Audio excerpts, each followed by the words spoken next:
Inna hamdalillah nahmaduhu wa nasta'inuhu wa nastaghfiruh wa na'udzubillah min syururi anfusina wa min sayyiati a'malina may yahdihillahu fala mudhillalah faman yudhlilhu fala hadiyalah. Asyhadu an la ilaha illallah wahdahu la syarikalah wa asyhadu anna Muhammadan abduhu wa rasuluh amma ba'du. Hadirin ikhwatul iman rahimakumullah, untuk mengisi waktu ceramah kultum ini, saya akan mengambil tema bulan Ramadan, bulan ampunan. Rasulullah SAW memberikan motivasi kepada kita agar beribadah dengan benar, beribadah dengan sungguh-sungguh. Beliau mengatakan, salat yang 5 waktu itu adalah kifarat, sebagai penggugur dosa. Bahkan sholat Jumat yang satu ke Jumat yang lainnya, itu pun adalah kifarat, sebagai penghapus dosa. Dan bulan Ramadan yang satu ke Ramadan berikutnya, itu pun adalah penggugur dosa. Yang jadi pertanyaan, sholat yang seperti apa? Saum yang seperti apa yang mampu menjadi kifarat, yang mampu menjadikan sebagai penggugur dosa? Rasul memberikan petunjuk, ada 2 hal yang harus diperhatikan. 1, haruslah ikhlas di dalam beribadah. 2, harus benar kaifiatnya sesuai dengan yang diperintahkan oleh Allah dan dicontohkan oleh Rasulullah Shallallahu Alaihi Wasallam. Hadirin ikhwatul iman rahimakumullah, di dalam beribadah kita tidak akan lepas dari godaan-godaan setan.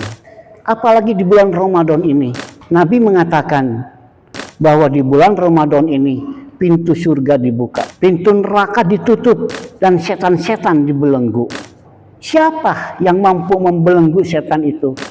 Itulah ibadah kita yang benar dan ikhlas itu. Rasulullah SAW memberikan trik kepada kita agar mampu lepas dari godaan-godaan setan. Yang pertama, haruslah ikhlas. Apa ikhlas itu?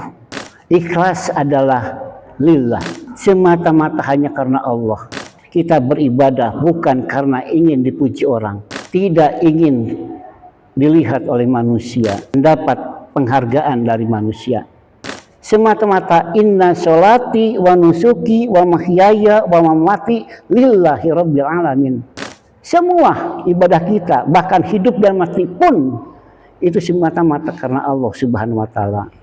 Setan mengatakan bahwa dirinya itu telah menerima, sudah dilaknat oleh Allah, dan dia berjanji akan menyesatkan semua umat manusia kecuali orang-orang yang ikhlas. Orang-orang yang ikhlas itu tidak mungkin bisa digoda oleh setan. Yang kedua, apabila manusia merasa tergelincir, sudah berbuat dosa, maka cepatlah istighfar. Setan menumpuk-numpuk kesalahan manusia untuk menjadi dosa yang besar, yang nantinya akan mengantarkan dia ke neraka. Dan manusia pun yang berbuat salah sedikit demi sedikit, terus dia beristighfar, maka Allah akan menghapuskan semua dosa-dosa itu. Jadi yang pertama, ibadah itu harus ikhlas. Yang kedua, apabila kita terlanjur berbuat salah, cepat istighfar. Yang ketiga, tuntutlah ilmu agama. Dalam hati kita ada 2 bisikan. Bisikan ke arah yang benar dan bisikan ke arah yang sesat. Untuk membedakan mana bisikan yang benar dan mana bisikan yang sesat, itulah dengan ilmu. Kita bisa membedakan mana yang hak, mana yang batal, mana yang benar, mana yang salah, mana yang sunnah, mana yang bid'ah. Itu semuanya bisa diuji dengan ilmu yang kita peroleh. Yang keempat, yang terakhir adalah kita harus memohon perlindungan kepada Allah Subhanahu wa Ta'ala apabila kita sudah merasa diganggu oleh setan. A'udzubillahi minasyaitonirrajim. Aku berlindung kepada Allah dari segala godaan setan yang terkutuk. Mudah-mudahan kita diberikan kesehatan, kekuatan, dan keimanan untuk mampu melaksanakan ibadah di bulan Ramadan ini dengan penuh keikhlasan sesuai dengan kaifiat yang dicontohkan oleh Rasulullah SAW. Mudah-mudahan ibadah kita menjadi ibadah makbulan, ibadah yang diterima oleh Allah Subhanahu wa Ta'ala. Aku qouli hadza wa astaghfirullahi wa lakum. Wassalamualaikum warahmatullahi wabarakatuh.